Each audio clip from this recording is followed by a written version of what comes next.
پھوپھی اماں کے بازوں میں رسم تھی، پھوپھی اماں کے بازوں اور یہاں میرا گانا کوئی رسم پھوپھی اماں کے بازوں میں لگی ہے، میری گردن میں بندھی ہے۔ بابا جب پھوپھی اماں اٹھتی تھی نا تو میرا گلا ایسے کھینچتا تھا، بابا ایسے کھینچتا تھا، بابا جان بازو بندھے،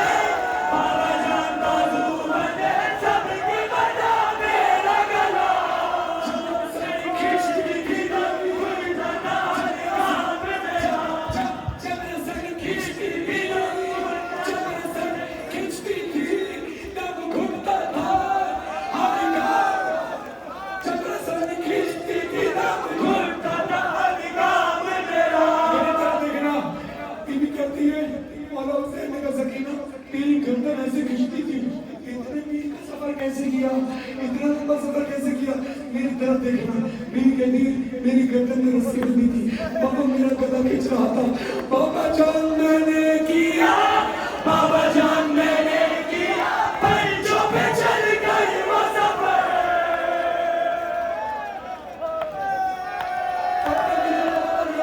بابا جان میں نے کیا پنجوں پہ چل کر وہ سفر،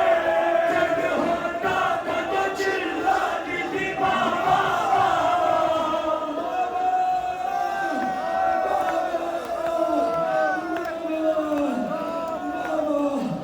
غش میں کھاتی اتنا روتی تھی کہ غش کھا جاتی تھی۔ اب آخری جملہ میرے ہاتھ جڑے رہے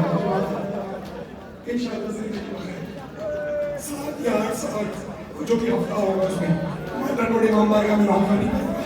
اور انشاءاللہ آخری پیغمبر کو اس کے علاوہ جو مجلس کراچی میں ہوگی آپ سب شکر فرمائیے گا۔ اللہ تعالیٰ سننا آخری جملہ آپ کے حوالے ہمارے رہو، آخری جملہ یادگار اس مجلس کا کہ بی سکینہ کہتی ہے درد اٹھتا تھا تو چلاتی تھی بابا بابا، غش میں کھاتی بابا، غش میں کھاتی تو زمین پر نہیں گر پاتی تھی۔ آپ میں سے جو لوگ بے ہوش ہوتے ہیں انسان کر کے بتاؤ زمین پر گرتے ہونا، ہاتھ لگا بتاؤ، ہاتھ لگا بتاؤ، زمین پہ گرتے ہونا بے ہوش ہو کر میری شہزادی نہیں گر پاتی تھی، کیوں؟ کہتی بابا اب گریے کی آواز بلند کرنا، چیخ کر دیا کرنا، آخر مصرع پیش کرو، میری کہتی بابا غش میں کھاتی تو زمین پر نہیں گر پاتی، آخری مصرع پر سڑک پہ ماتم ہوگا، ہائے سکینہ ہاتھ پیاس کی سطح پہ، بابا غش میں کھاتی تو زمین پر نہیں گر پاتی تھی،